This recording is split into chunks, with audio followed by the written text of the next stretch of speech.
people. We are back. Your favorite. Never lying. It's been 5 years. Shout out to the last week in the 5-year anniversary episode. It's been 5 years and I'm never lying when I say this. Your favorite sports podcast roaming the airways, Rolling with Ramos, is back.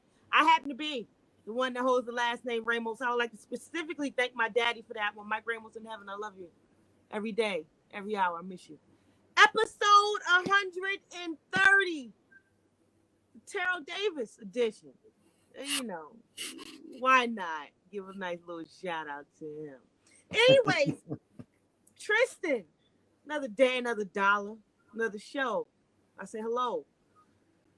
What's going on? I mean, normally we do these joints on Thursday. It's Friday, you know what I'm saying? End of the week, but we keep trying to tell y'all, man, life be happening. So, we try to bring y'all the noise as much as possible. Life be happening. So I'm glad we were able to get on today. Definitely a lot to talk about. So let's go ahead and get to it. We might have to implement every other Thursday, Friday. So I don't know what's going on. Anyways, joining us tonight. Now listen, Twitter and everything can take you everywhere. You got to get in some of these spaces. You know what I'm saying?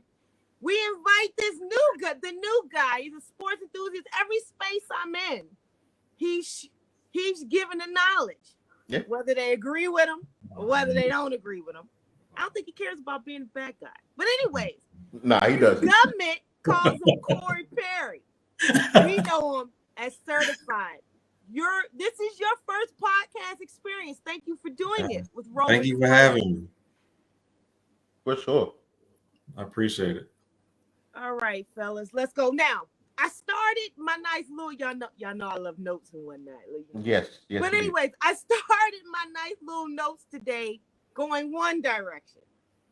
It ended up going another direction. Make sure y'all drop those comments down below. Make sure you talk to us. So, with that being said, we start with the NFL and the bomb that dropped literally a couple of hours ago. According to ESPN, a grand jury on Friday, that is today, declined to indict Houston, Texas quarterback Deshaun Watson following a police investigation sparked by lawsuits filed by 22 women who have accused him of harassment and sexual assault. The district attorney's office in Harris County, Texas, presented evidence to the 12-person grand jury for over 6 hours related to 9 of the 10 criminal complaints filed against Watson last year. The grand jury, which does not require a unanimous vote, rejected all 9 cases. Prosecutors did not present the 10th. According to Jonna Stallings, division chief of the Adult Sex Crimes and Human Trafficking Unit at the Harris County District Attorney's Office, the criminal proceedings in the county against Watson have concluded. It's definitely a very emotional moment for me. I know we're far from being done of handling what we need to handle on the legal side, but today is definitely a big day. Watson, speaking to reporters for the first time in over a year, said from outside of his attorney's office in Houston, "I'm just going to keep fighting to rebuild my name and rebuild my appearance in the community. And on the legal side, handle what we need to handle, but also get ready to be on the field and prep for that." Although Watson has not played for the Texans since the first lawsuit was filed on March 16, 2020, he was on the active roster during the 2021 season and was a healthy scratch for all 17 games. He was paid his entire $10.54 million base salary. Last year, Harden Rustin, his lead attorney, said he didn't expect Watson to speak with the NFL's investigative team until the criminal investigation had concluded. In January 2021, Watson asked the Texans to trade him because he was unhappy about the direction of the franchise. Now, fellas, this was the news I said literally a couple of hours ago. This does a lot of things. First of all, there's 2 parts to this question. First question, how do you think all of this finally being solved with no criminal, as far as non-criminal charges and in the legal process he's been through, his career has been predicated from off the field issues or issues that he's had. It kind of makes you forget how good of a football player he is. But to finally have this off of his chest, How good of a feeling do you think it is for Deshaun Watson? And speaking, getting back to football. With that being said, fellas, let the bidding games begin in the NFL. I know one damn place he's not going. He ain't not going in the nation's capital, but we'll talk about that a little later before I get hot and bothered, okay? Anyways, the bidding wars have begun. Where did Deshaun Watson land? What uniform does he wear? Certified, you are a guest on our nice little program here. Oh yeah. First.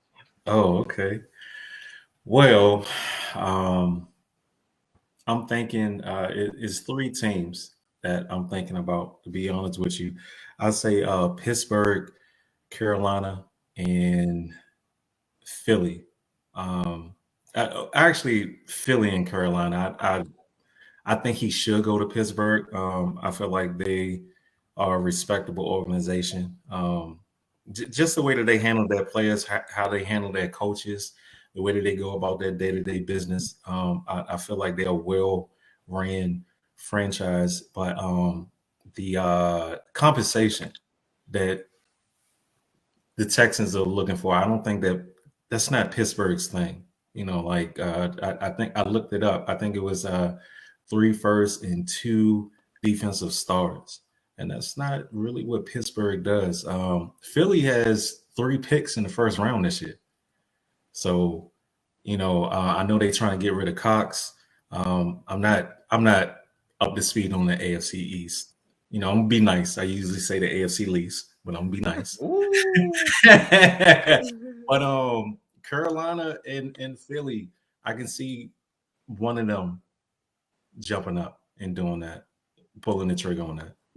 How do you think he feels with all this being gone? Most of his career has been predicated on what he's doing off the field. That's been these big spectacles. How do you think it feels to get all this off his back so at least we can finally focus on him, the player? I couldn't even imagine, man.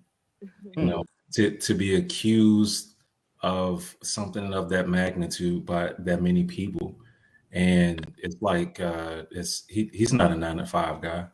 You know, like he's like a household name in America.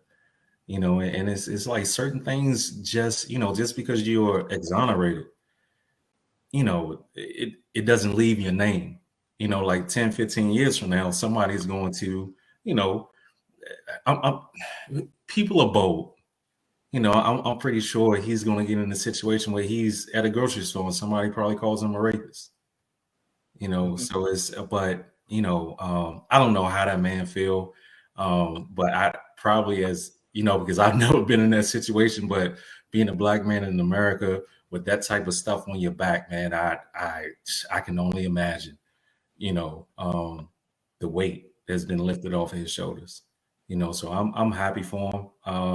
From what I know, I don't know that man personally, but from what I read up, it kind of a little sketchy. It was a little sketchy about the time period of when he asked for the trade, and then this stuff came up, and then the guy that was presenting it, the sleazy lawyer, is the owner's like right hand man. Like it was just a little too coincidental for me. Kristen, you're up. Well, first off, I'm a big fan of Deshaun Watson. Big fan. From his days at Clemson, huge fan. I think he's the best quarterback Clemson has had in their time at that school, even better than Trevor Lawrence. And so I was definitely someone that was heartbroken as a fan when all this originally went down with him. And I got to agree. I have to agree with Mr. Certified, man. It did seem sketch when the stories came out, and in the society that we live in, and especially Mikkel, you being a woman, you understand. We try to be mindful of our thought process, be mindful of our sensitivity. We don't want to say, well, no, we just we didn't want to dismiss the women for saying what they said, because you just never know. We didn't want to come off as that. I know I as a man didn't want to come off as that, just dismiss them. But it did seem kind of, it did seem kind of weird. It did seem kind of random. The timing of it all with him wanting to be out of Houston and all that, it just really did seem like it was something that just didn't make sense. And I'm just glad now he still has to deal with some of the civil lawsuit issues still. So there's still another hurdle, but I think the biggest one he definitely crossed over today as far as the criminal charges. That was a major factor. And from the football side of it now, I mean, it like I said, he is now the most sought after commodity in free agency officially.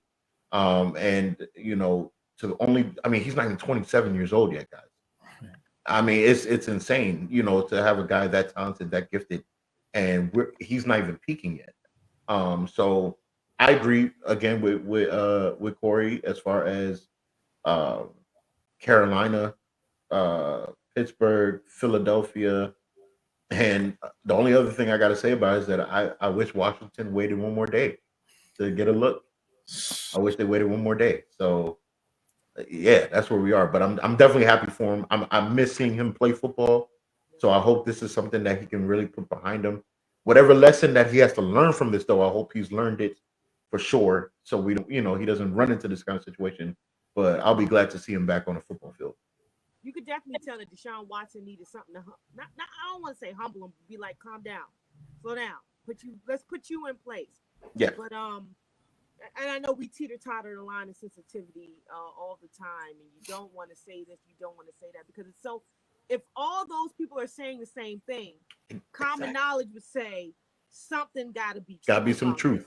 Mm-hmm. I mean, we're watching it with Chris Brown elsewhere now, but and I think the leverage of some of us women, especially some of us that like to deal with high profile people, think that the leverage is us being women alone is going to hold that in position.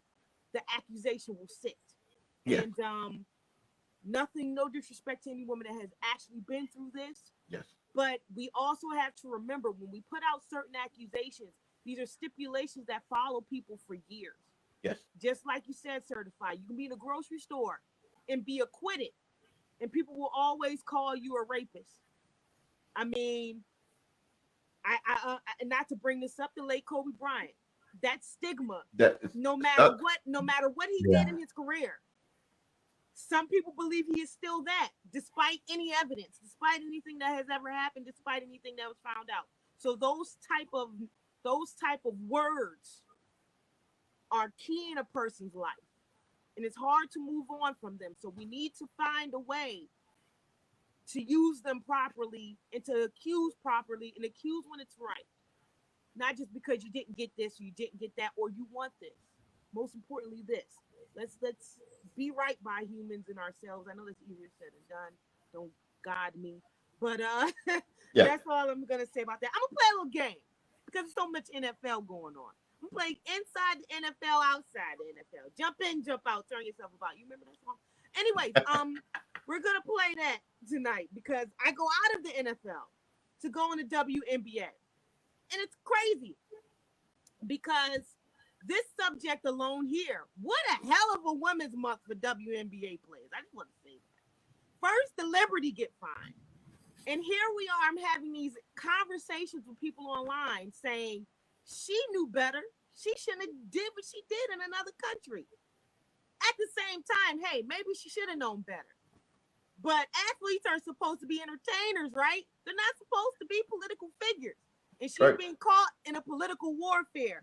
Two-time U.S. Olympic basketball gold medalist Britney Griner has been held in Russia for 3 weeks without official government access to her, says U.S. Representative Colin Allred. This is according to CNN.com. Adding that was unusual and concerning. Russian authorities arrested Griner last month, saying she had cannabis oil in her luggage and accused her of smuggling significant amounts of narcotic substance, and an offense punishable by up to 10 years in prison. It is still not clear exactly where Griner is being detained now. Allred acknowledged that Russia's invasion of Ukraine looms over the entire issue of getting Griner back to the U.S. For Britney's sake, we don't want her to become a part of this kind of political battle that's going on. And we want to make sure that her rights are respected and that we are able to get access to her and that she can get through the process and get home as quickly as possible, Howard told CNN on Thursday.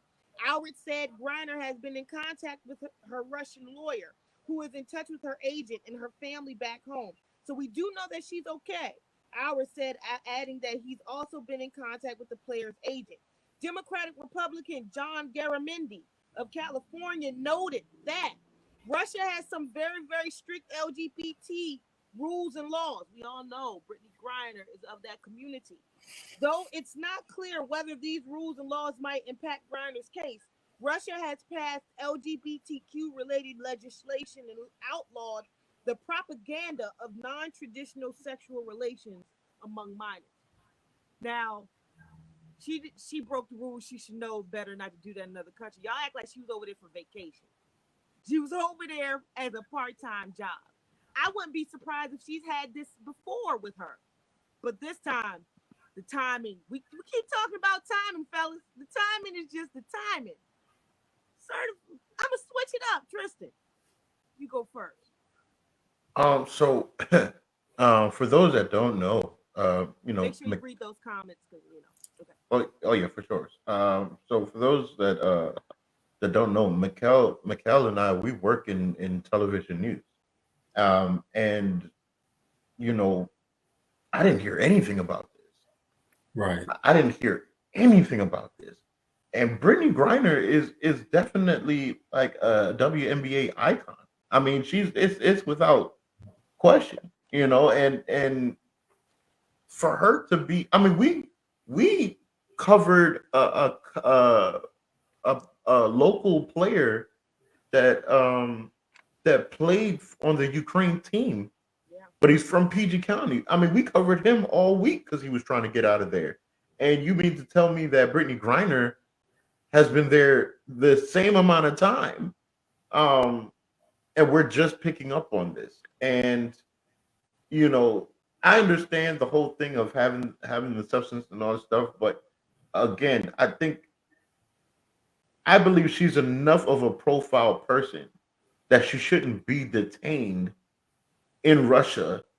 And coming from a WNBA franchise, coming from the WNBA league, if anything, this is showing you the issue that the WNBA has in regards to the power that they hold in American sports. Because this couldn't be an NBA player. This couldn't be Alex Ovechkin for the NHL. This couldn't be that where they're stranded. The powers that be of the league, the male sports in America, would have found a way to make sure that their star player, their face of the league, in a sense, would be home and be home safe.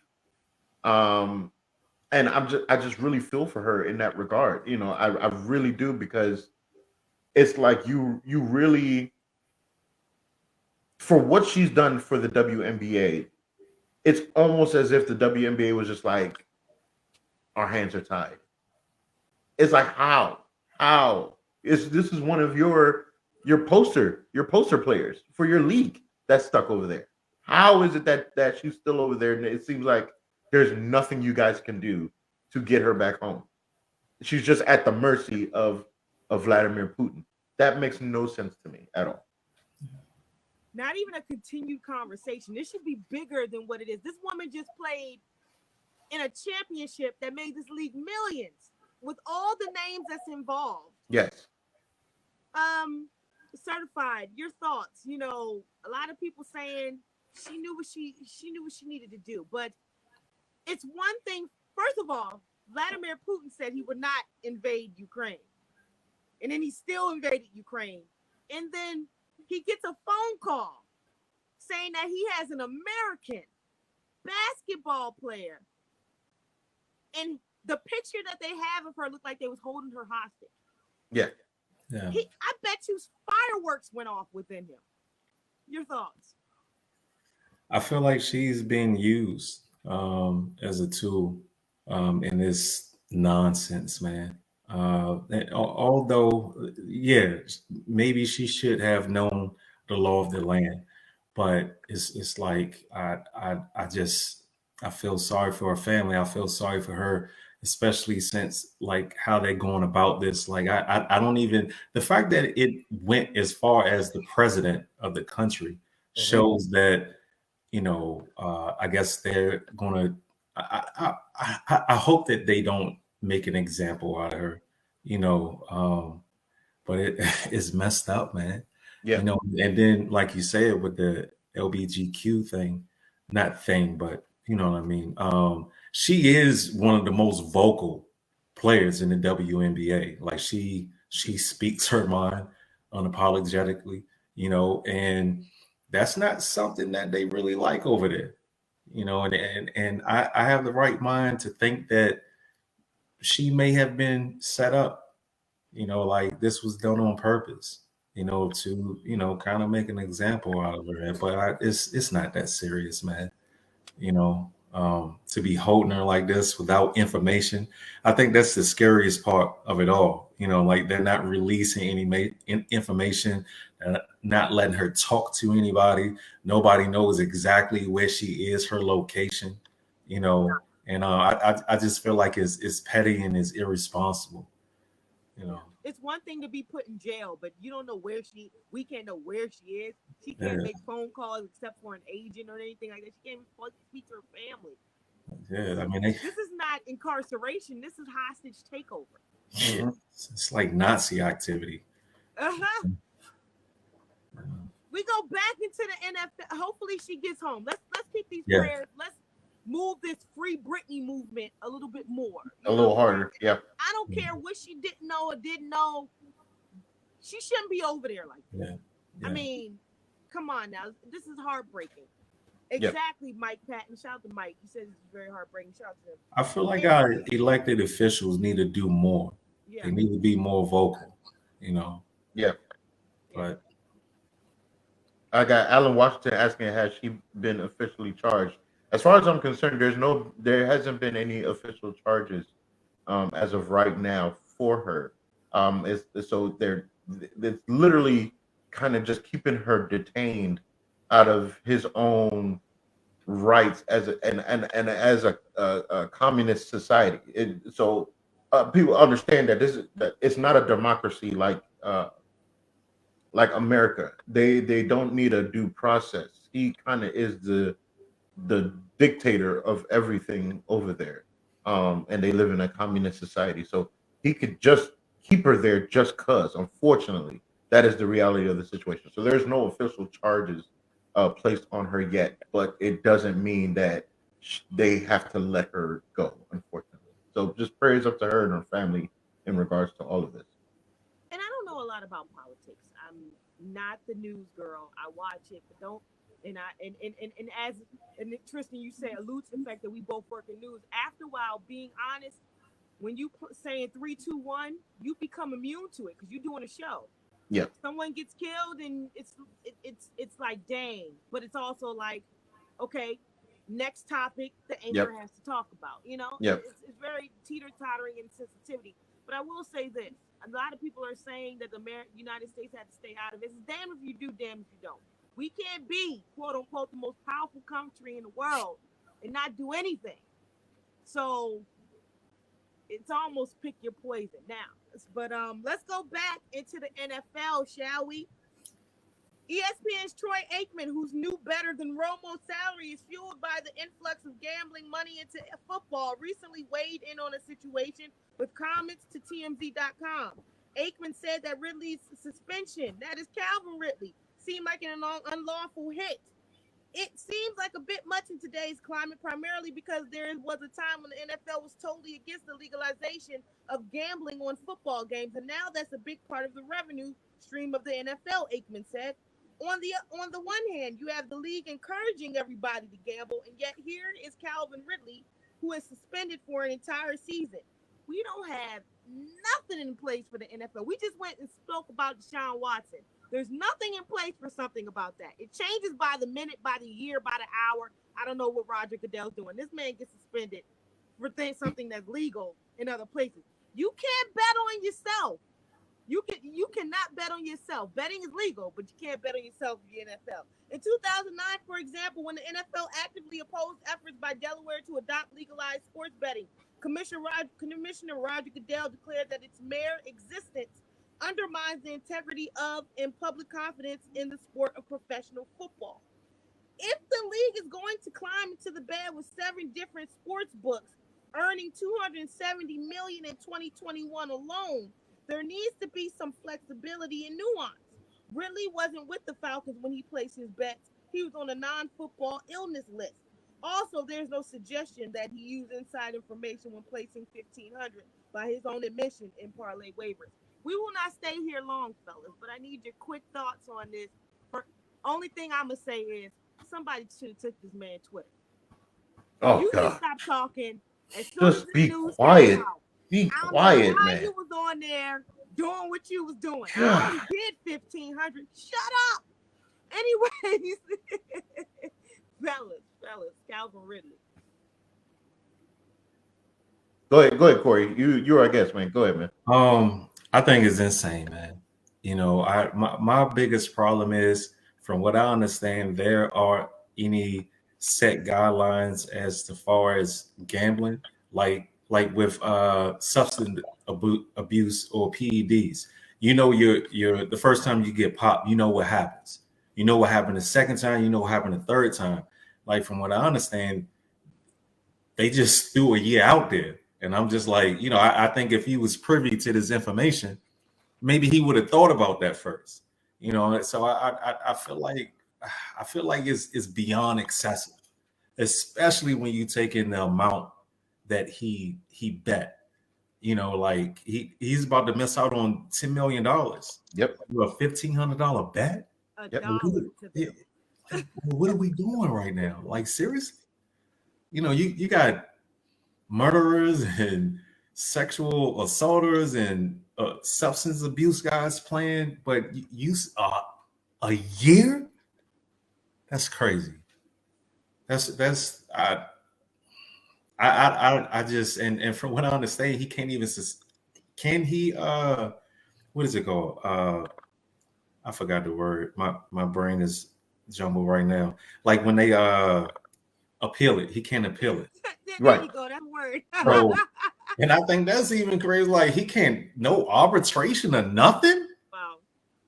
You put your foot down on this. Yeah, and then it's like DraftKings is one of y'all biggest sponsors, right? Like, y'all making millions of dollars on a gambling site. Come on, man. Come on now. Come on. Tristan. So I had this conversation earlier and with some friends at work, and I'm honestly I'm gonna kind of play the devil's advocate in this instance. When it comes to the rules for the league, and it's really in all sports, if you are employed by the league, especially as a player, you cannot bet on these games. It's the rule. Let me tell you why the consequence is so harsh. The reason why the consequence is so harsh is because you have to make an example when this happens. Because what the league is trying to do is prevent a situation where a player can influence point shaving for gambling. So if you guys remember the movie, the Adam Sandler movie, The Longest Yard, okay? Adam Sandler's character was a quarterback in the NFL that got kicked out of the NFL for point shaving, okay? When you have that kind of influence on the game, that is a risk that the league is not trying to take. It's the integrity of the shield of the field of play. So I understand people's thoughts, and I get it. I see you, Corey. I understand. I'm not saying I agree with you, but I'm explaining what it is. When you start talking about turnovers and Yes, those type of things on the field of play, when you can dictate a game. So Calvin Ridley being on the Atlanta Falcons, Calvin Ridley would be the number one receiver since Julio Jones is no longer there. If Calvin Ridley was playing, and I'm not saying he do this. Let me be very clear. He was injured, and I'm not saying that this is something he would have done if he was healthy. Say if Calvin Ridley was betting on a game, and maybe he bet, and these are parlay bets, so it's not necessarily a win or loss. This could be by stats. Say if he said, I only need to catch 4 balls to get 10 grand. Okay? He'll catch 4 balls. Matt Ryan throws him a 5th ball. He purposely drops it because he got to make sure he leaves the game only catching 4 balls. Situations like that where you can dictate the game, that's what the league is trying to prevent. So I understand the frustration in regards to say like, well, look at the domestic violence and all that stuff, and you give these guys 6 game suspensions and all that stuff. But gambling, that's where you're going to drop the hammer. Yes, because it's in regards to the on the field play for the Shield, not necessarily something that's happening outside of those numbers. It's something that could be dictated within the field of play. I'm not saying it's right. I'm not trying to be here and explain it as like they did the right thing. I feel that the rules need to be adjusted, but currently as it's constructed, that's why they have to make such a stiff penalty with his suspension, because it's something that can be dictated on the field of play. It's like apples and oranges compared to the issues off the field. From the way y'all saying it, he was injured, he wasn't playing. This is something he did because he was bored and wanted to be a part of the game so much. I thoroughly believe that. Boredom cost you. I thoroughly believe that. Look what the boredom cost you. Any last thoughts, Corey? I see you shaking your head, bro. 10 million. I know. I just 10 million. You bet 1,500 on parlays and you lose 10 million. I don't. I can't even wrap my mind around that. Yeah, I mean, shout out, Mikkel, shout outs to our boy Cravante, because this is definitely one of those goofy moments. This is definitely one of the goofy moments for sure. Does he get the green card or the red card? I think it's the red. I think it's the red card. Definitely gets that. Man. Let's jump back out of the NFL because we'll go back to the NFL. So much talk about NFL. 79,988. We talking about money. 79,988. That was the highest ticket price for Coach K's last home game. They was in there crying. He was in there crying. UNC doesn't make it a happy occasion. They beat Duke. They stunned Duke 94-81 on Coach K's final home game. My father lived in Durham for years up until he left us. And he would always say it's very interesting when UNC and Duke come together. You can be on one side of the street and people be chanting for Duke. And you can go right across the street to the same neighbors you say hi to every day. And they go for North Carolina. And he always used to say how crazy the parallels used to be. But anyways, 79,988. I ain't got that kind of money to pay for. So I watched it on TV. Listen, man, I love you, Coach K, but Lord, I ain't got it. We're not crying. He's gone. I, for one, think it's crazy how he could go in and out of different platforms and have so much respect. You're Coach K in the college world. I don't know where Duke goes from here. And then on top of that, you can go and coach the Carmelo Anthony's of the world, the Kobe Bryant's of the world, and win USA basketball championships. I think it's in gold medals. I think how he should be revered as a legend. I mean, Carlos Boozer in the stands. You got guys like Grant Hill in the stands. All for one retirement. Fellas, Coach K, any thoughts? We say goodbye to a legend. For sure. Only thing we're missing was Michael Jordan, but if Michael Jordan was there, it would have took over the whole thing. Yeah, that would have been the whole thing. Me for one, I'm a Syracuse fan, Big East. Okay. So I don't like any ACC team at all. So if Duke and North Carolina could lose at the same time, I would love that. But I respect Coach K. He turned that Duke wasn't even a program. Like he turned that program into like a powerhouse. Like he in a real short amount of time at that. Like he became the standard. So it's like what he's done for the program, the players that he's developed and sent to the league. I mean, if you're going to do a Mount Rushmore of college coaches, basketball coaches, or basketball coaches, period, you got to put him in there. Pro and college. No question. Like his impact was that big and major for a long time. So hats off to him and the program. I hope that they go into an abyss for the next 15 years.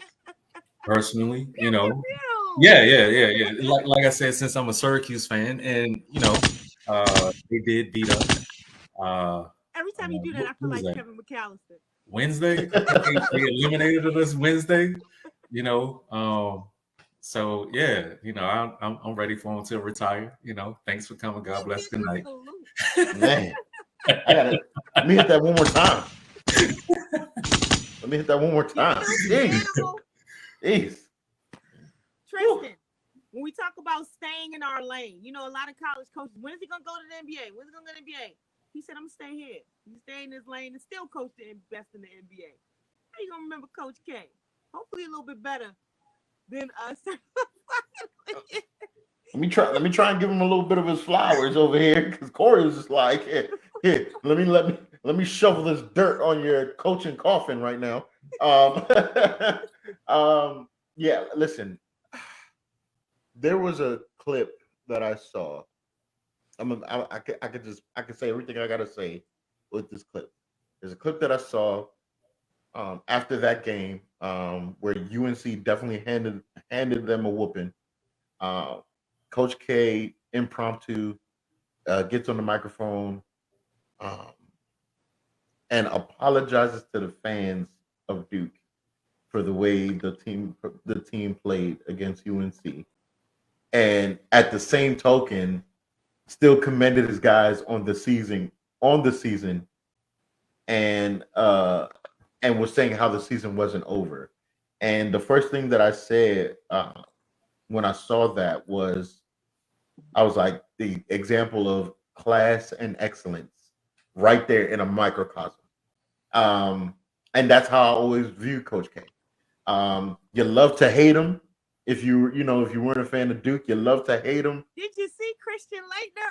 Oh! Exactly. I mean, you love to hate him, but then you love to love him if you was a fan of Duke, and that is something that his legacy he should definitely take pride in, because it's hard to have that kind of stature, that kind of astute presence when you think of Duke. It's Coach K, and it's definitely going to be tough.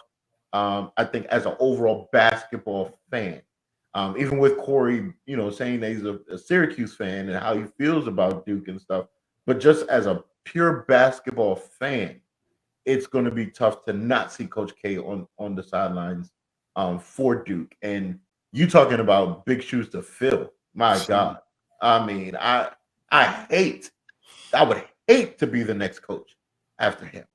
So five national championships. What was it, 45-year career? Even the letter that he sent to Michael Jordan when Michael Jordan picked UNC over Duke, just class personified, excellence. He demanded it out of all of his players, and even him coaching the U.S. basketball team always demanded excellence. Uh, Hats off to him. I'm glad he's retiring. Go enjoy your grandkids. Enjoy the rest of your life. You absolutely deserved it. But it's going to be weird not watching him coach Duke basketball. I always wonder, when you do something for such a very long time, I guess we'll learn this when we retire, and you finally sit on your bed and you sit there and think to yourself, damn, I don't have to get up and go to a meeting. I don't have to get up and I don't know if it'll hit him when he doesn't have to do anything concerning Duke anymore. You know what I'm saying? But it's always nice to see these guys go back to their families because they're there, but they're not there. Yes. To quote Kobe again, he said, they've sacrificed for me. You know, so no more Coach K. We go back. Oh, give it to me one more time. Pew, pew, pew, pew. All right. We're gonna go back into the NFL.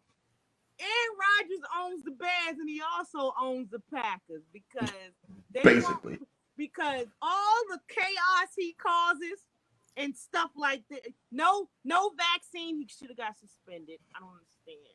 No vaccine, anything else. It doesn't matter what this man does. He owns the pack.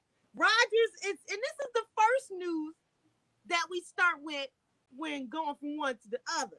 Rodgers is set to return to Green Bay on 4 years. And when I say this so eloquently about Green Bay, as you're sitting there with the San Francisco 49ers hat, I say hi to Jimmy Garoppolo. Anyway, Rodgers is set to return to Green Bay on a 4-year, $200 million extension that makes him the highest paid NFL player ever. Now that's a bad man. It's a bad man. Yeah. Discount double check. Yeah. Listen, so to me, it just seemed like shout out to Mike Pimp Hard starting Aaron Rodgers. I felt like it was a foregone conclusion. There you go.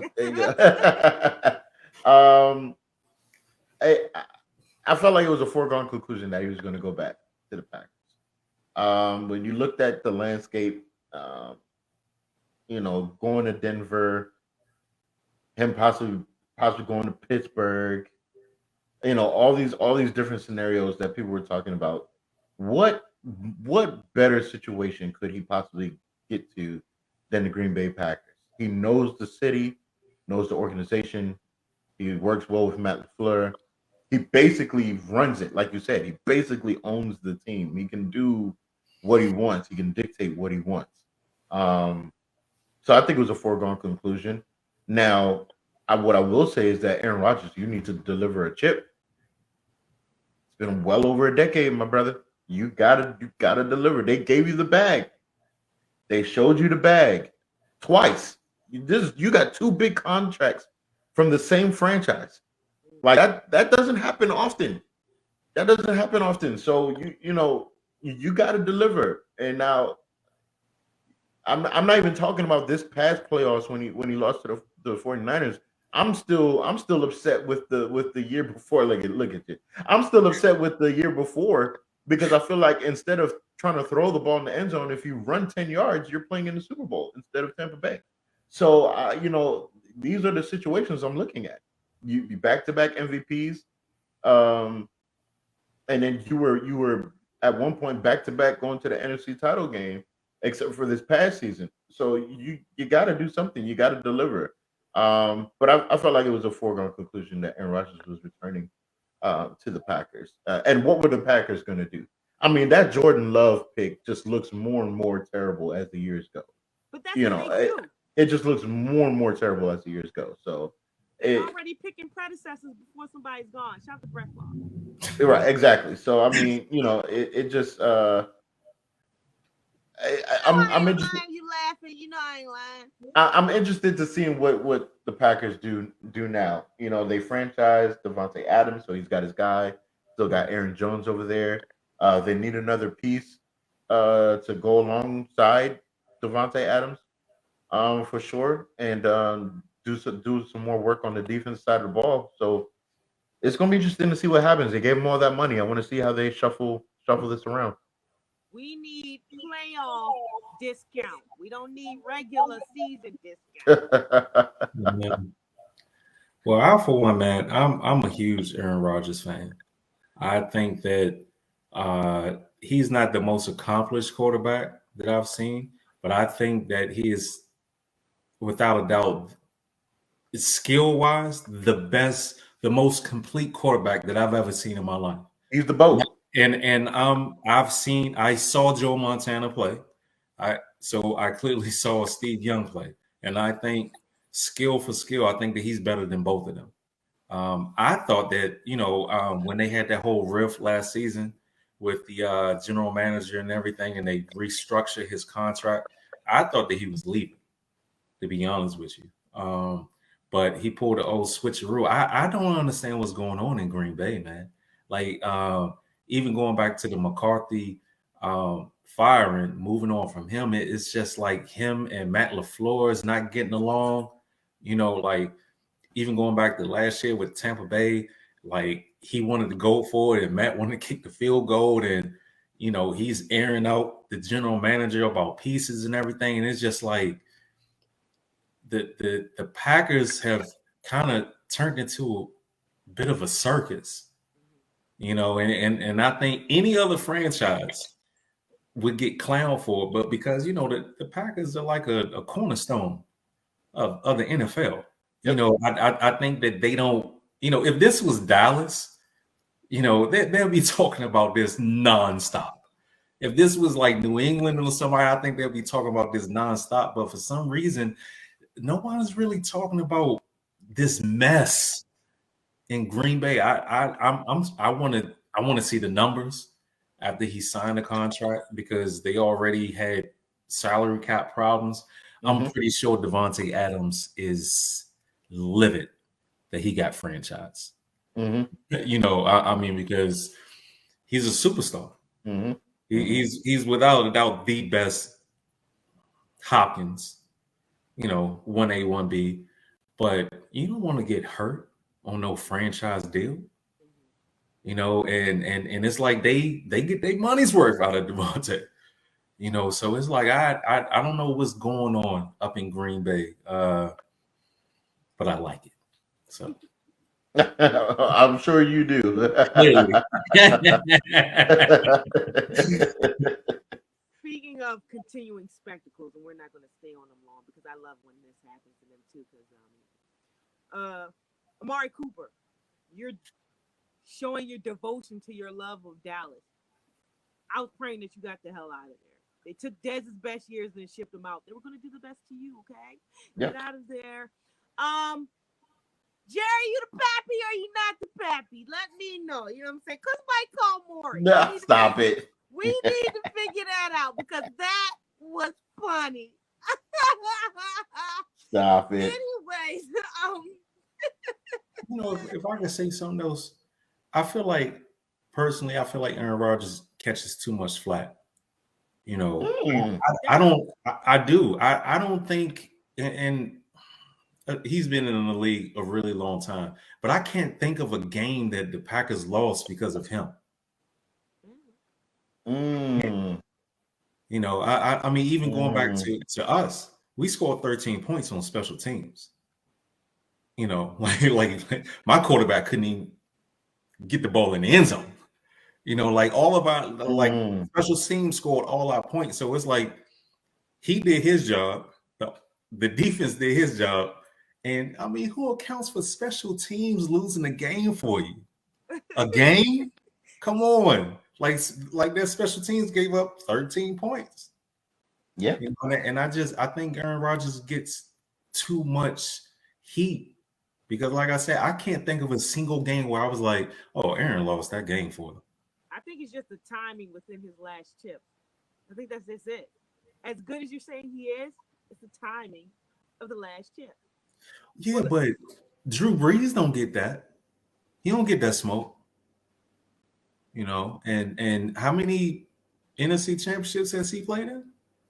I think it's because what you said in the beginning, and I agree with you.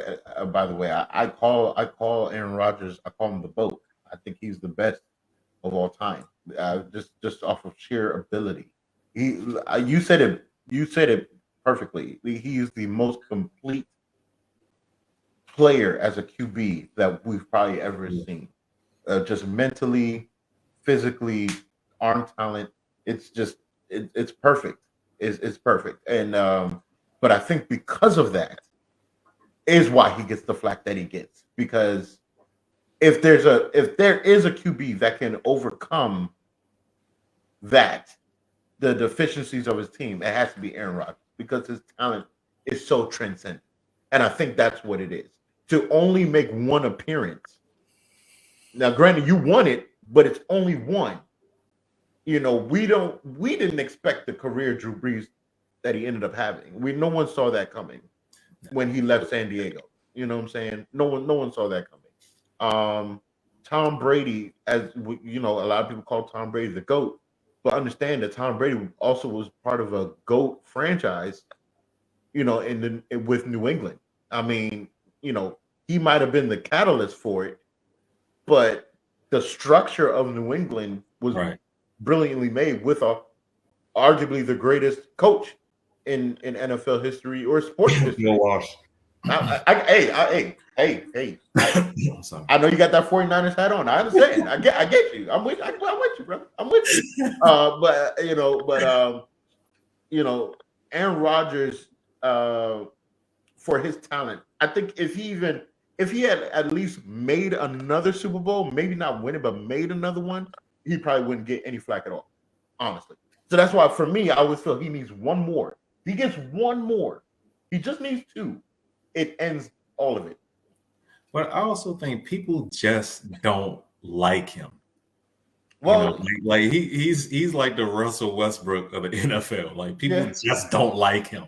I'll agree that whole vaccine thing rubbed me off because you just think that you're just here and everybody else is just here. Yeah. That rubbed me wrong. And I've never had a guy that I was like, wait a minute, your personality makes me not like it's funky. Yeah. And that's and every time he opens his mouth, you just can tell where he's thinking. And it's like, hold up, wait a minute. Yeah. Well, he definitely thinks he's the smaddest person in the room. Oh my God. Every room. I didn't tell him I was vaccinated. You still lied. And you should have got a slap on your wrist for it. But you're Aaron Rodgers, and this is what happens. Yep.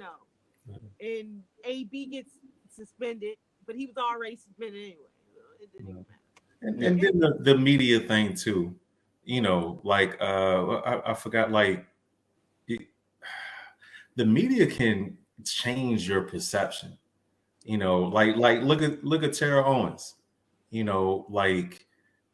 wasn't a media guy. You never really had a teammate say anything about him, but they painted a picture of him a certain type way. And I feel like his standoffish attitude and his snarky comments, and he's a very condescending person. Those reporters, man, like they can paint a narrative or sway the crowd a little bit, but at the end of the day, he brought it on himself, and I honestly, I think he liked it. I think he likes being a bad guy. You know what I'm saying? Yeah. I think he likes being the bad guy. Yeah. Speaking of the bad guy, we jump back out of the NFL. We go to the NBA. Fans started leaving early in the fourth. At 8:07 left in the fourth, they was getting up and leaving. The score at that point was 111-79. Ben's getting booed. They yelling F. This is a family show. So they gave him the word that start with an F. Simmons. Philly, man. I'm not gonna spell it to say it, but you know what I'm talking about. They're chanting that. We ran them. They not really a good transition team. I think Kevin Durant likes to be the bad guy too. Kevin Durant, 25 points, 14 rebounds, 7 assists. Kyrie Irving, your favorite part-time player. We got to figure out what's going to happen with this though. But your favorite part-time player, 22 points, 4 rebounds, 5 assists. Seth Curry, this is looking beautiful, Tristan. Seth Curry, 24 points in 27 minutes. Yeah. This is looking good. Joel Embiid, 27 points, 12 rebounds. And here's another guy that makes me feel like I don't like him as a player as good as he does. but his personality and the things that he does just bothers me. I know damn well you heard these boos of Ben Simmons in Philly. James Harden, I know what the hell you gonna do. But you better stay here because next time you come to Philly, if you leave Philly, you're getting a can thrown at you. You decide on this game. I don't care what nobody says. This was an important game. You're going back to where you was. This is a big game. Someone put on Twitter, if you're not watching the Nets and the Sixers, what are you doing right now? You know what I'm saying? Someone put that on Twitter. He shows up and scores only 11 points. And this is what has been the problem with you. This ain't even a Western Conference Finals you chose. This should have been a game where you told them this is the better trade. This was supposed to be a little bit more. I'm just saying. This is what I feel about James Harden. You just got a heart up for James Harden. You do. You do. Anyway, James Harden, man. Nets, Sixers. Anything to say about this, or can we keep it short and sweet? I don't even know what to say about James Harden. You don't have to stay there. I just said that. You know, like sometimes he looks like an unstoppable force, and then sometimes it's just like, bro, what are you doing? You know, but I don't believe like even so I always say that at some point in time a team is going to take on the personality of the coach. And I don't trust Doc Rivers.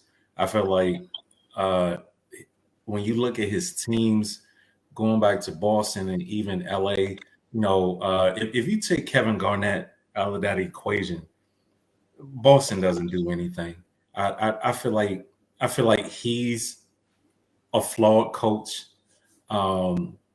He's blown more fourth quarter leads than any coach in NBA history.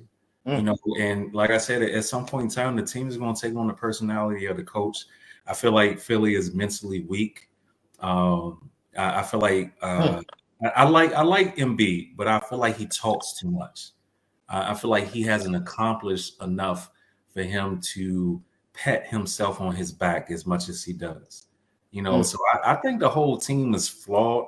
I feel like, you know, a better coach would have had them prepared instead of, you know, listening to all this. Ben ain't here no more. All right. They're going to come in, we're going to punch them in the mouth and they're going to send them on their way. But I guess they thought the crowd was going to help them play or something. Like I like that. I missed most of the game. I only saw like a little bit of it because I wasn't home. But I see the score and I'm like, you got an MVP candidate, and you have James Harden. Like, what are we doing here? Like, what's going on here? And then I look at Doc Rivers, and he got that same look on his face. And I'm like, you know, I mean, all due respect to Doc, he wouldn't coach my team. That's all I'm gonna say. It's always nice to see Allen Iverson in the stands. Yeah. They needed Allen Iverson that game. They need him back. Yeah, like they need a dog, man. Like, you know, like I feel like Philly is what I don't like about the NBA right now. Like, nobody wants to be great. Like everybody wants the glitz and the glamour and the fame. You know, they want all the pats on their back. They don't want no criticism. You know, they don't want to do no work. Like, you know, they want the commercials and the followers and all of this stuff. But where the work at, man? Like, where the work at? You know what I'm saying? I mean, my thing is, like, you made it to the NBA. Why not be great? Why not be great? Why not? I mean, what is it going to cost you? Why not be great?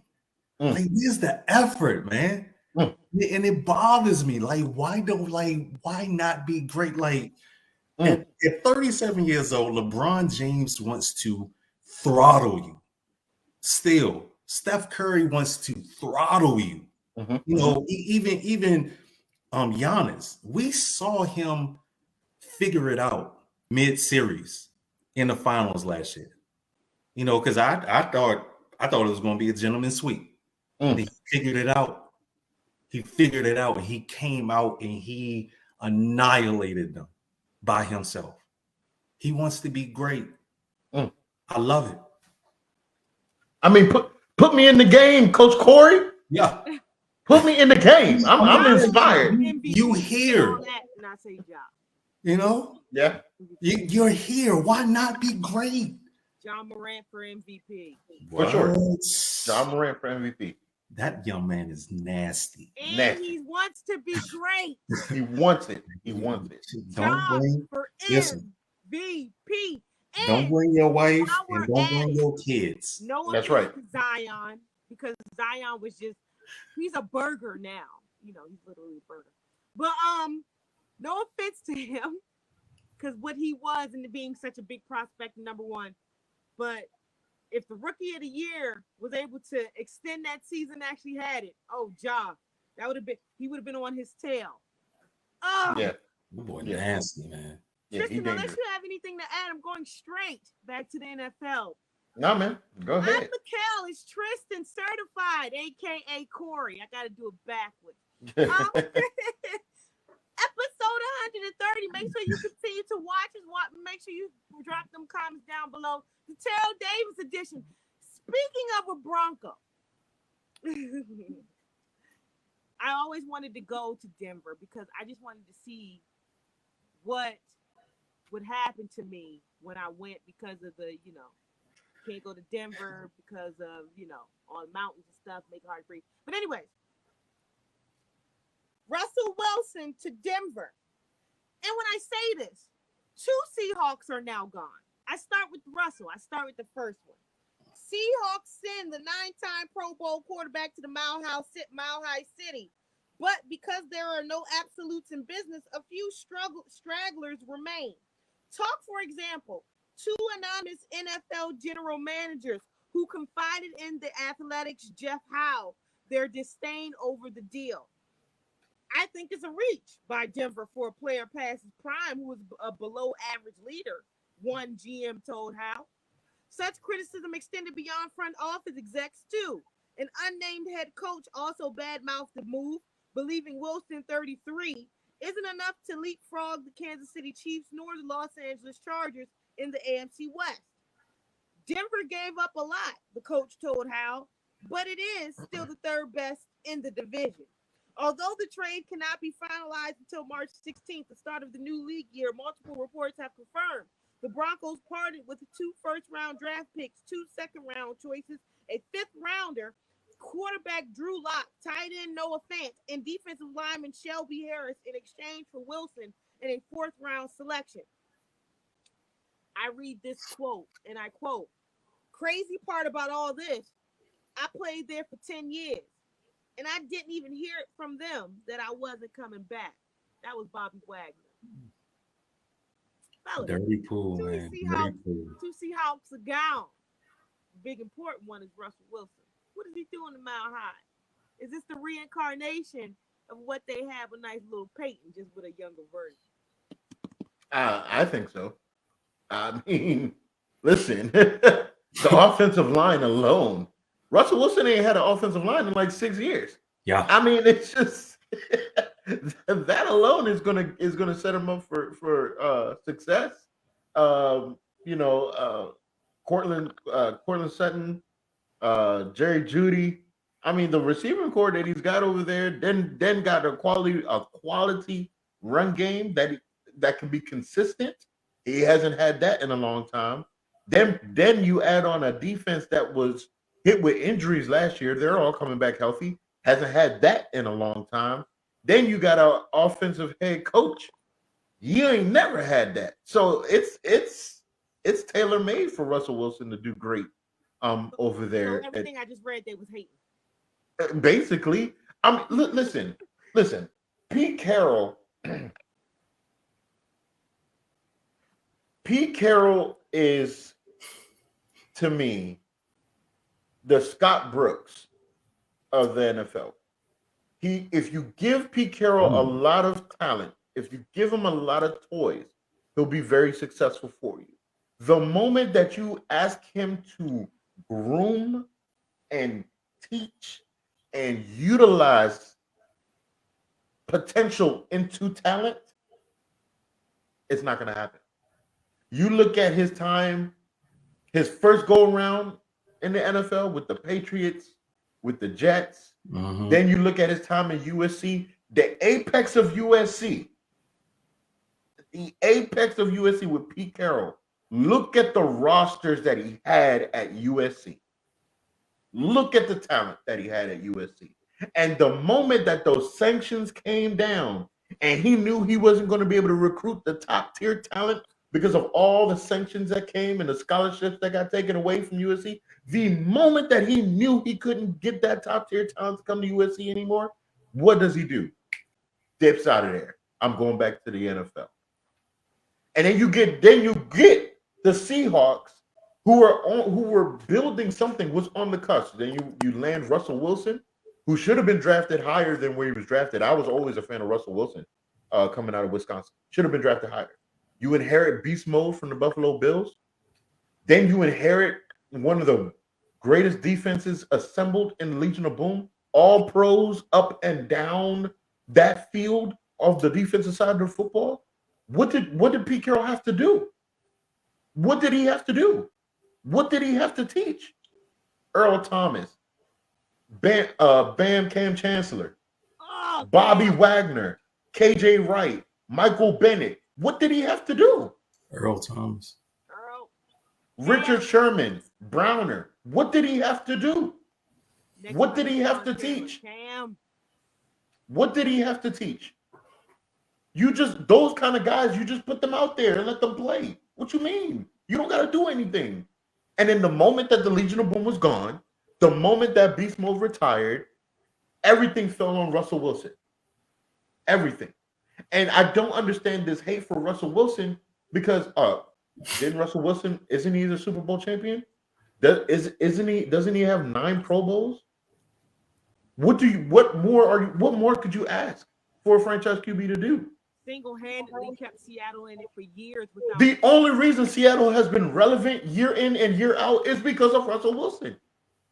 Oh, y'all think DK Metcalf is good? Watch how this season goes for DK.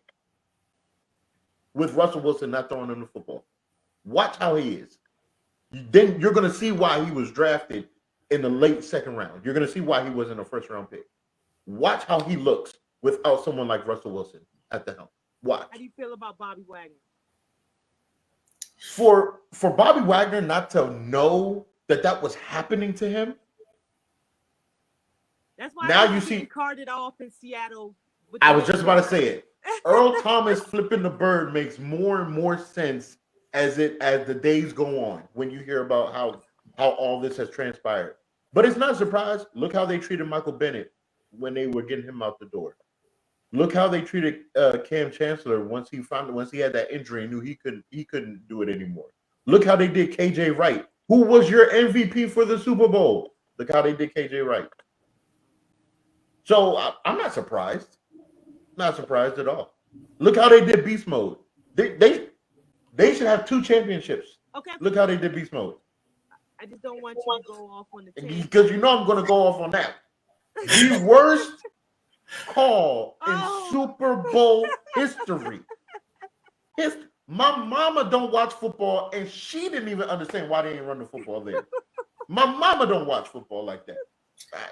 Listen, don't even get me started. So I'm not. You know what this allows me to do? Because people say, how do you like so many NFC teams? Of course, I'm a Commanders fan, born and raised. Well, I'm a Redskins fan. You, whatever we are.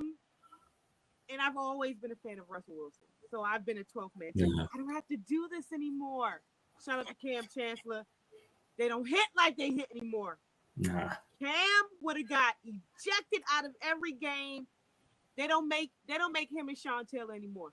They don't make guys like him anymore. They make more guys. Right. And Sean was a backup in the FU. Anyway, he was coming off the bench. Oh my God. Anyways, fellas, we all know that Russell, first of all, 33 looks totally different in football years because he cannot be the same age as us. But anyways, isn't it crazy? He looks so older. But anyways, to you fellas, he got a lot of good things going for him. You know, even if nothing ever happens in his football career again. The man is married to on his Sierra. arm every day. Life is beautiful. Okay? Life is beautiful. Sierra, and he's trying to woo her into having another baby. Another baby. Listen, Sierra, if he was my man, 5, 6, 7, 8, 9, whatever you want, baby. I've been pregnant my whole life for you. I love you. He adores her. I want to love like that. Look, whatever you want to do. She carries her nice little self to the Mile High. Their nice little family goes to Denver. How you feel about it? Certified quickly. All right. Wow, they paid Russell not to be the what in the what? Not to be the best in the division. Okay. I haven't been this happy. I can't even put it into words.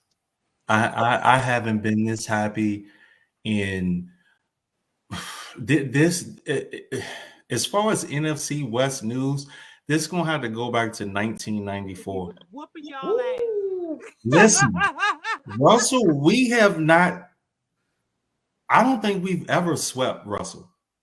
The best we've done has split with him. Yeah, like Russell Wilson has single-handedly literally demolished us. Yeah, year after year after year. O-line, no O-line, running back, no running back, no wide receivers, no tight end. Like somehow, some way, Russ just seems to know how to cook versus my team. I was ecstatic that he left. I think I can't even put it into words. This is better news than us signing Trent Williams. And I put that out there. I was like, hey man, Joe is talking about retiring. We should go ahead and sniff around Trent. Oh man, you don't know what you're talking about. Breaking news, we got Trent. This right here smashes that. I think that he's going to completely transform that franchise. I feel like that Kansas City is vulnerable right now. I don't like saying. I'm sorry. I keep calling them San Diego. I don't like the Chargers. Because they belong in San Diego. They do. Yeah, I don't like the Chargers. Because the Rams just trumped the whole. Do you even remember that they're in LA till they exactly? I keep calling them San Diego, but I don't trust them. I don't trust their coaching staff. San Diego. They were 7-10. I feel like Russell is good for 4 to 5 wins by himself. They lost to the Chiefs 29-24 and then 15-10. So that's a total of 9 points in 2 games. They've been losing close ones. Yeah. Yeah, so they are closer than Teddy Bridgewater and Drew Lock were their QBs. Drew Luck and Teddy, I think Denver is the team in the West right now. Fellas, what do you have to say to people that said Denver gave up too much? If you're saying this, Teddy Bridgewater and Drew Lock were their QBs. When Russell Wilson is a top 5 quarterback. It's so easy to do that, isn't it? Yeah. Is that there is no compensation that is too much for a talent like that. Yeah. Just his track record. Look at his numbers, man. Look what he's been working with. Just watch him play. Exactly. And like I said, I feel like Kansas City is very vulnerable right now. It's a fire sale going on, and they already played them tough with Teddy and Drew. Now you got Russ. I feel like Denver they could very well catapult to the top of that division. I think people are really underestimating, and it blows my mind. Like, y'all are questioning Russell Wilson. Like, what are we doing here? Exactly. Like, y'all don't watch football? Yeah. There's so many throws he done made when I thought he was about to get sacked, and then you're like, how did he get out of that? Like, yeah. Exactly. Listen, how did he do that? You know how many times somebody was running down on Russell, and I was like, yeah, man. And he does a Houdini on me. Like, how did he do that? And then he drops it for like 40 yards downfield. And I'm like, oh my God. It's never a chip shot. is he throws it to the yards. Like it was third and long. It was first and goal. one of the prettiest deep ball throwers I've ever seen. It's a pretty ball when he throws it deep. It's so, I mean, it's a rainbow throw. Maybe outside of Aaron Rodgers, he's probably the best. I mean, just for the deep ball. I mean, it's like guaranteed that it's going to fall in his wide receiver's hand. That's why I keep saying we're going to see what DK Metcalf really looks like in real life. We're really going to see it next season. Plus, you got to talk about the dedication to the game. I mean, this man broke his finger. We saw on national television that he had to put it back together, and he was back in how many weeks? Russ don't go down. He don't. And I think this is why he needed to be traded, because he don't get banged up like this. And he takes care of himself. And to see him getting banged up so much, it was like, it was that offensive line. It was time to go. And he's a character guy. Yeah. High character. High character guy. You know, it pains me to praise that man. Because I have a burning hatred for him, but I respect him as well. So it's like, and then he has Sierra on his arm. Yeah. I mean, life is good. Life is good for your boy. Life is really good. Life is good for your boy. I'm really surprised if by the summer they announced it was Super Bowl and pregnancy. Right. But hey, thanks for coming. God bless. Good night. Please don't come back. Speaking of good night and certified, for somebody that's never done a podcast, you're doing a great job. I mean, you killing it, I appreciate it. Thank you. Killing the game. Hey man, y'all taking it easy on me, so you know I appreciate it. Yeah, next time you come back, those are words you don't want to tell me. Yeah. Speaking of words I don't want to talk about, and I hate to end the show on a bad note. I was hoping you just forgot about it. We ain't had to talk about it. Honestly. Hey, look. Hey, I this is what I do for a living. I write this nice little list. I don't want to always do this. Everything that slipped through every palm of your hands. It's just sports in the nation's capital. Everything just slipped through the palm of your hands. In 24 hours, you lost Deshaun Watson. No trade clause kept you from Russell Wilson. And here we go, and this is what you land on? Okay. It's a lot of ground to cover. If this goes bad, Tristan, and certified, and I'm talking to Tristan personally, because you don't know pain until you've experienced what this franchise can put you through. Are you serious? With so many, yeah, I mean that. I don't care how many San Francisco 49ers hats you got on your head. You don't know how many names and roads. Court, your pain was brief, sir. Yes. Your pain was brief. Continuous. Brief. Whether it's the front office and emails, whether it's whatever it is, we never are not in the news. And if this goes bad, it fails for both. Carson Wentz is heading back, Tristan, and certified, aka Corey, to the NFC East. Having disappointed on the back end of his 2021 season with the Indianapolis Colts, following a trade between the Colts and Eagles to acquire him in his very large contract. Yes. The former has decided to part ways with Wentz after just one season. They've reportedly struck a deal to trade him to the Commanders in exchange for a package. Colts received 2022 third-round pick, 2023 third-round pick that escalates to a second-rounder if Carson Wentz plays 70% of the snaps. 2022 second-round pick. Commanders received just Carson Wentz and a 2022 second-round pick. The news comes only one day after it was revealed the Commanders attempted to trade for Russell Wilson, refusing to waive his no-trade clause to play. Russell didn't even give us the time of day. To play in Washington, and amid rumors for the Commanders desperately trying to acquire a veteran quarterback that could have been Deshaun Watson. We talk about that contract. Guess what the Commanders decided to do? They decide based on the salary cap that they already have that they're going to take on this big contract. Tristan, instead, the Commanders will also pay the entire tab to acquire him. That's $28 million due in 2022. That includes a $5 million roster bonus. Why are we giving Carson Wentz a roster bonus? Anyways, $5 million roster bonus when the league year opens on March 16th. Should he remain in Washington beyond next season, the team will be on the hook for salaries of $20 million and $21 million, respectively, to the expiration of his contract following the 2024 season, a contract put in place by the Eagles in 2019. Very quickly, fellas. What the hell?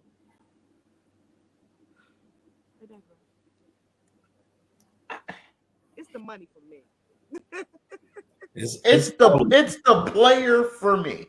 I'm trying to understand. I'm trying to understand how and why did they think we needed to trade for someone that was about to get cut? I'm trying to grasp my mind around why we trade and inherit this godforsaken contract for someone that was about to get cut. This is not 2017 Carson Wentz.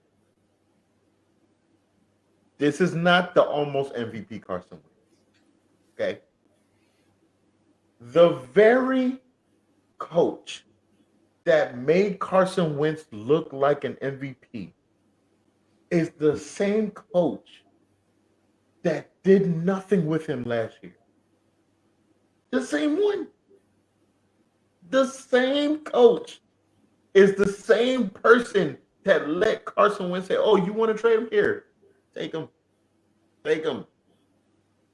We would have given you to him if you gave us a 5th and 6th round pick. We would have given it to you the same way. Take him off our hands."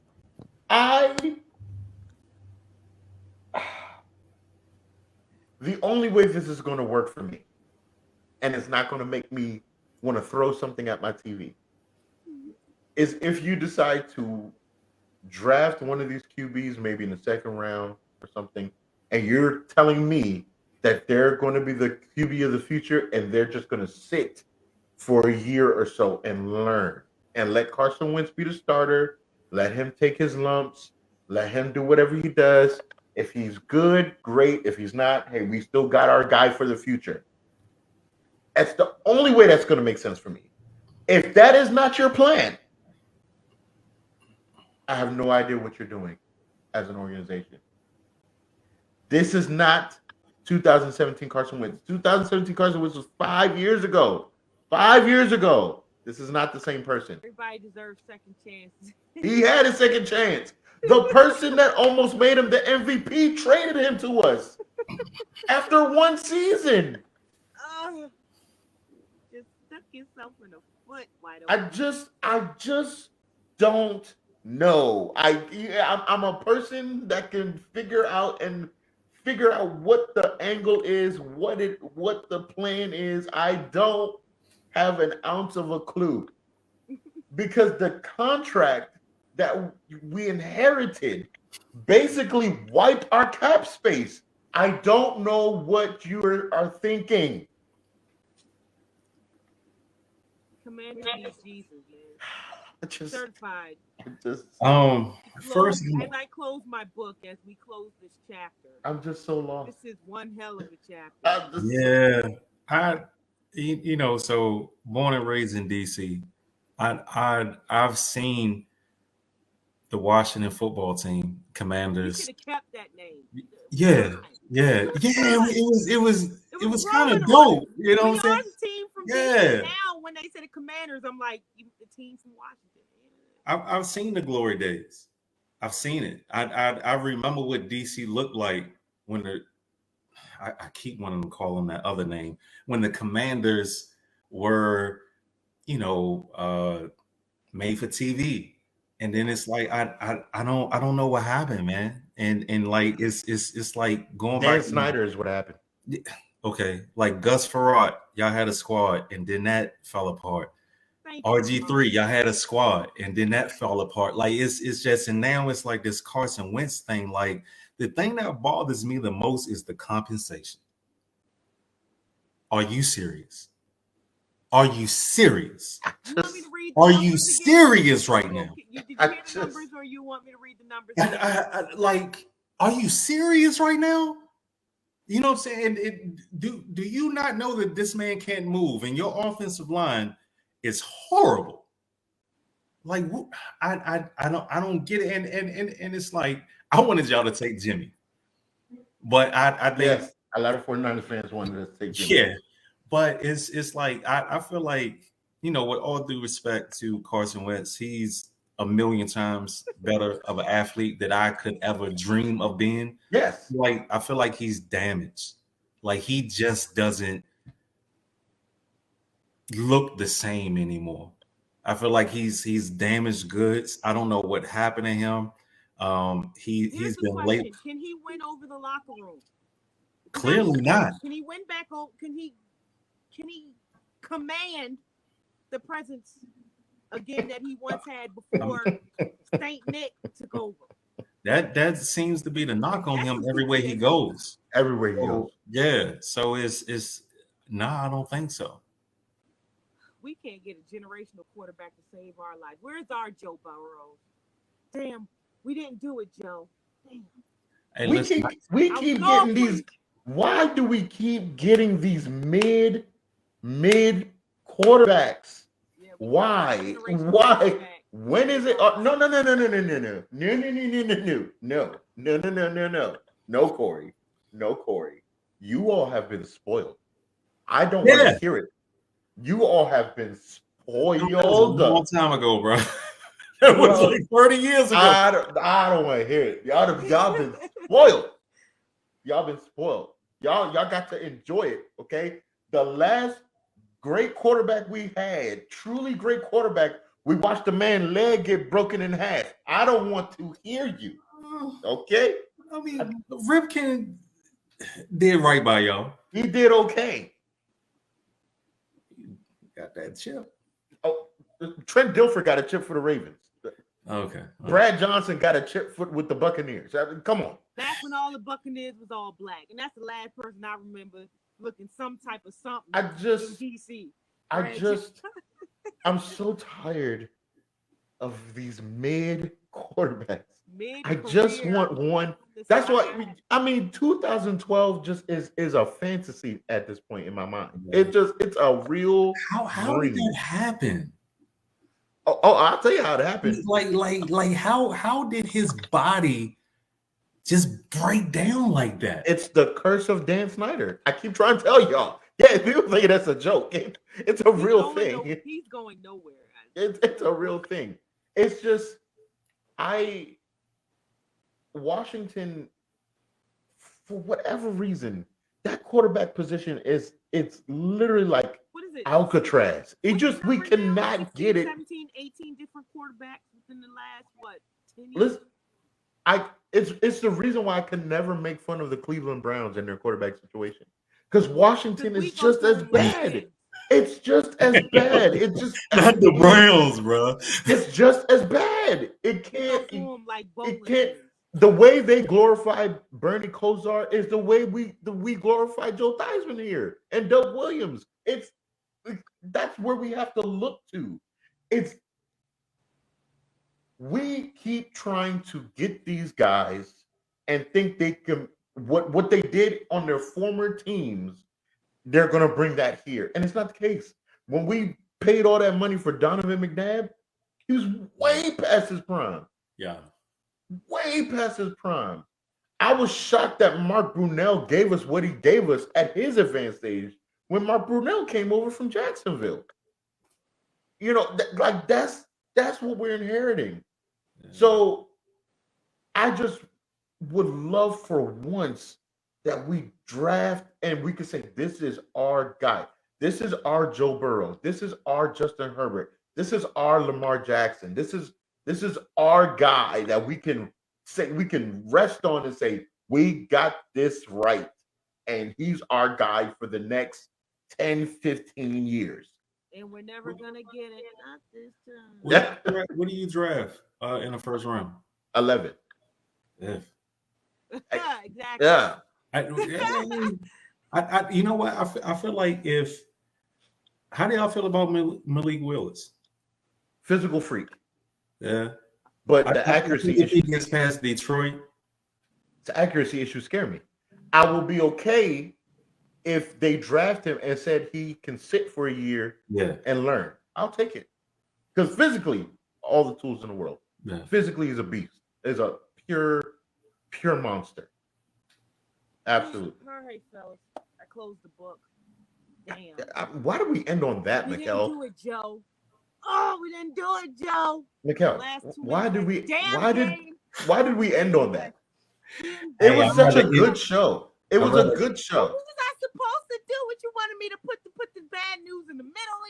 Yeah. Look, I think I told you what we were gonna talk about. Why did you tell me the order? I just figured I would do it in the order in which the news came out. You know what I'm saying? Hey man, I'm rooting for y'all, man.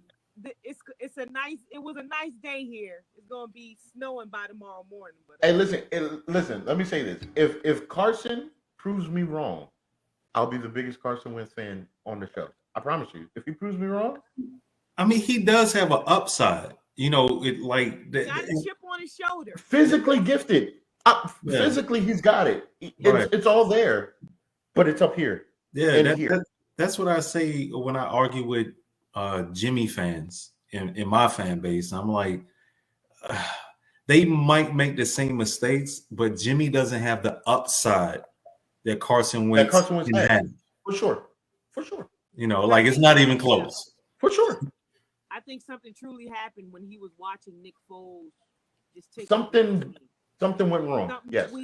I think that's when it happened. This anymore. I don't belong. That was the MVP season, right? Yeah. When he got hurt. Yeah. To have it all and drop it like that, and then to try to come back and don't know your body, it's just. And Philly is ruthless, man. Philly is tough. Philly is ruthless, man. So, hey, man, best of luck to y'all, man. Like, seriously. Shut up. No, I'm serious. This is a guy that got Trey Lance just waiting to be unleashed next season. Listen, in my heart. He said, "Best of luck to us, Christian." Listen. Dallas is turn. Best of luck to you. Right. His team was in the NFC Championship last year. Where was our team? On the couch. I hate Dallas. Okay. Of course you do. Like listen, if my team goes 1-16, but we beat Dallas, I'm happy. You're content. I'm happy. I hate Dallas. There is no sports franchise, college or pros. I don't care what league. I hate Dallas. And Dallas is starting to Dallas. Look what's going on. Yeah, they're unraveling. So if this experiment works, ever coach a Pop Warner team, just make sure they know. Yeah. Apparently, even the pros don't know. You got to give the ball to the referee. Man, they did that. I was at that game. They did that 3 times. McCarthy had the audacity to defend it. The audacity. He might be the most incompetent coach that I've ever seen in my life. Because when you do some dumb stuff, we gotta say it. What I say? At some point in time, the teams are going to take on the personality of the coach. How was that watching that in real time though? The first 3 quarters, they were about that close to lynching me in the stands because I'm a lunatic at the game. No cursing, no aggression or nothing, but I do the chants. I don't sit down, and the home team hates me. I made a Cowboy fans leave in the 3rd quarter. He left. No, seriously. Yeah, he was heated. Like if he could have choked me, he definitely would have. But when Jimmy threw that interception and our 23-7 lead dwindled to single digits, it was a different game for me. So, but hey, Jimmy gonna throw the interception. He is. Like the sun gonna come up tomorrow. Jimmy gonna throw an interception. I'm like, Dallas might come back and do it. And that, just like you said, certified, they Dallas. Hey, listen, I couldn't do nothing but laugh. I'm watching the clock go down. I couldn't do nothing but laugh. Like, you hear how I talk about Doc Rivers? I talk about Mike McCartney 10 times worse. Like he's a joke, man. Like, the players don't even respect him. They go to the coordinators and then go to Jerry. Like, nobody even like. But hey, Jerry, good job, Jerry. I thought they was gonna move on from him, but they kept him. Who's the pappy?